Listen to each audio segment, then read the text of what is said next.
Imagine Dragons are rocking today's entertainment city. The Grammy winners tell us about their new album and get personal about fame and needing a break.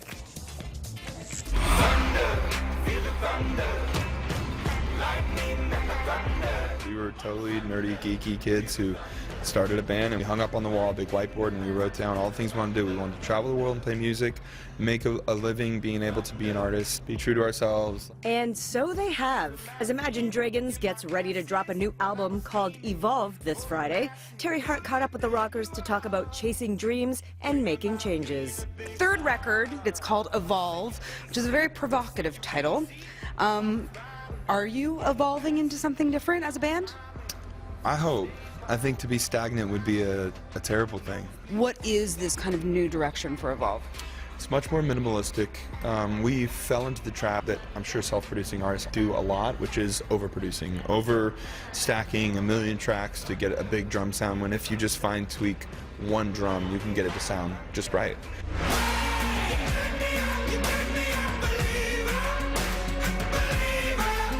But it still retains the basic values of what Imagine Dragons is. It's very percussive, it's emotional, it's angsty, it's happy at moments, sad, and there's some couple love songs which I really haven't ever delved into, and so it's fun, it's fresh to us. But this fun and fresh sound comes after a self-imposed hiatus for the band.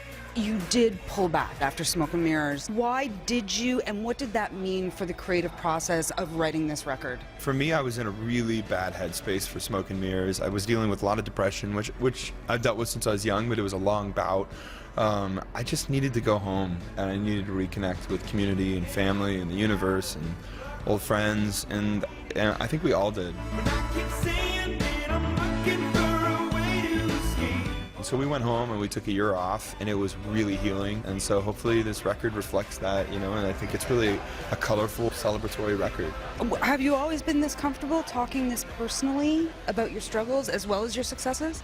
No, no, for sure. I think that I've always been really insecure about facing up to things like this, but over the past couple years, I don't know if it's getting older or what it is, but I really believe that it's important that people share these things. I'ma say all the words inside my head. What does the actual reality of this feel like compared to what the dream was? It's very different.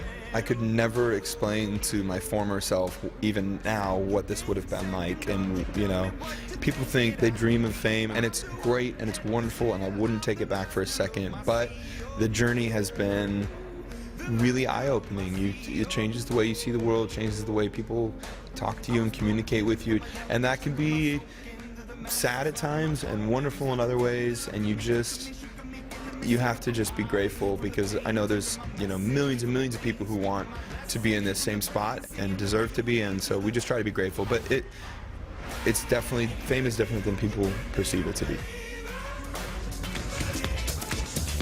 And coming up tomorrow, another treat for music lovers. We'll have our chat with Niall Horan about going solo.